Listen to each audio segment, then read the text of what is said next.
Don't hope you won't get hit. Have faith, the punch won't break you. That was the last thing my coach said to me the night I lost my life. I remember being in my corner, my left eye swollen shut, the taste of copper in my mouth from the blood, my body screaming to stop but my brain clear. The roar of the crowd that was once blaring was muffled and faint after a while. The bell rang again, calling me back into the battlefield. It felt like I'd just sat down, but I guess this is what motivational speakers talk about when they say, "Nobody is coming to save you, kid. Work or die." Who knew my work would be getting the living shit beat out of me? I got up and limped to the center of the ring, my opponent's eyes like fangs piercing my throat, his forehead creased like a lion about to catch prey.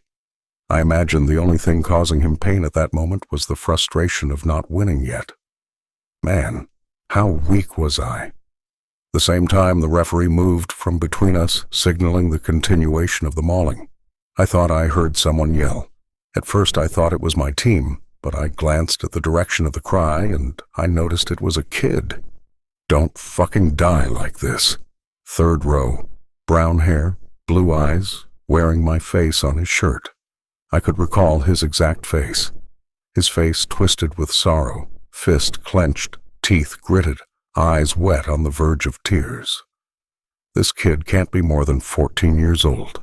A 14-year-old that was here to see his hero just like I did as a kid. In my final moments, I realized how barbaric this actually was. Unfortunately, in that instant of looking at this kid old enough to be my son, I lost track of the killer in front of me. I didn't follow the only rule of surviving a predator in the jungle. I took my eyes off of it. I looked just in time to see a red glove becoming bigger and bigger in my line of vision, and then it struck. Like lightning hitting a tree, I caught on fire. I kept on my feet, but the fight was clearly over. I swung with all my power, but it caught the air and a series of agonizing blows hit all over my upper body. I balled up on the ropes, but the blows just kept coming. I wanted help so badly, but the only help I had was in you. I put my trust in you ever since I found your love. With every hit that landed on my flesh, the more you became the subject of my thoughts, and the further away Earth felt. I remember the final blow hit me on the temple. In fact, I still feel the pounding in it right now. My body went limp, and I fell through the ropes, and crash landed on the floor. Through my barely open eyes, I looked up, and all I saw was dots of light.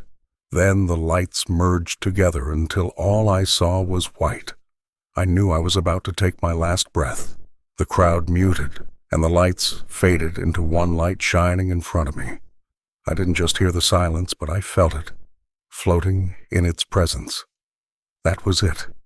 That's the story of how I died on Earth. I tried my best, but I'm sure you already know that, right? God? Yeah, I know, Jesus said with sorrow in his eyes. But you tried your best at the wrong thing.